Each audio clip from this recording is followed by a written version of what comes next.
La télémédecine, c'est un outil très important pour la région. C'est de l'aménagement du territoire. Ça permet de remplir notre ambition de l'accès pour tous à la santé en tout point du territoire. Alors nous avons un territoire très vaste, de Lyon jusqu'à Belfort, de la Nièvre au milieu, nous avons même un relief montagneux, une zone blanche et une population parfois très peu dense. On a même des territoires où il y a 3 habitants, 5 habitants kilomètre carré, une population qui vieillit et un problème de démographie médicale. Donc ce sont des outils qui sont extrêmement importants pour cet accès de tous à la santé. Pour ce trophée de télémédecine, j'appelle le CHU Dijon-Bourgogne, représenté par le professeur Yannick Bégeot, professeur des universités, praticien hospitalier, service de neurologie générale, vasculaire et dégénérative. Pour bien comprendre justement l'enjeu de ce dispositif de télémédecine, il faut rappeler que le traitement et la prise en charge de ce type d'AVC doit être réalisé dans les 4h30 qui suivent l'accident et validé par un neurologue. C'est une vraie course contre la montre qui s'organise. Est-ce que le dispositif justement vous a permis de gagner un temps précieux ?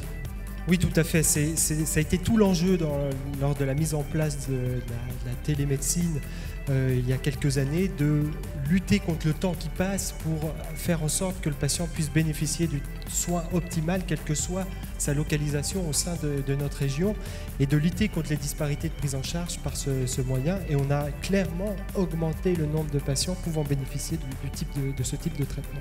Alors, 21 hôpitaux de Bourgogne et de Haute-Marne participent à ce dispositif. Ça en fait le maillage territorial le plus dense après celui d'Île-de-France. Est-ce que c'est un moyen là aussi de lutter contre les déserts médicaux qui peuvent exister ?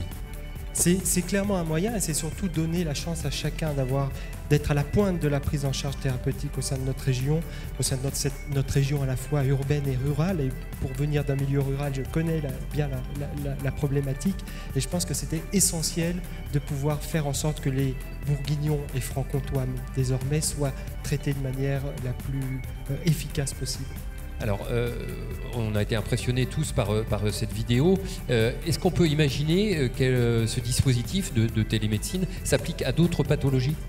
Oui, tout à fait. C'est déjà le cas dans un certain nombre de pathologies. Je sais que la région, l'ARS est très investie sur cette mission, le CHU également, avec beaucoup de disciplines qui sont en train de mettre en place ou qui ont mis en place des systèmes de télémédecine, que ce soit dans le cadre de l'urgence, le réseau télé-AVC est un modèle de structuration, mais également dans le cadre de la télé-expertise et la téléconsultation, qui sont des domaines très spécifiques, on le sait, pour lutter contre les déserts médicaux et la problématique du vieillissement de la population des médecins, qui fait qu'on a un besoin de plus en plus d'avoir recours à moins de monde pour pouvoir répondre à plus de demandes.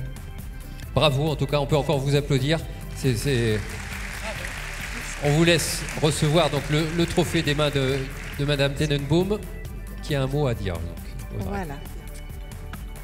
Peut-être un mot de Madame Tenenbaum. Oui, moi je tenais à vous féliciter, aussi le professeur Maurice Giroux à l'initiative de ce projet et qui est dans la salle, parce que vraiment vous avez sauvé des vies.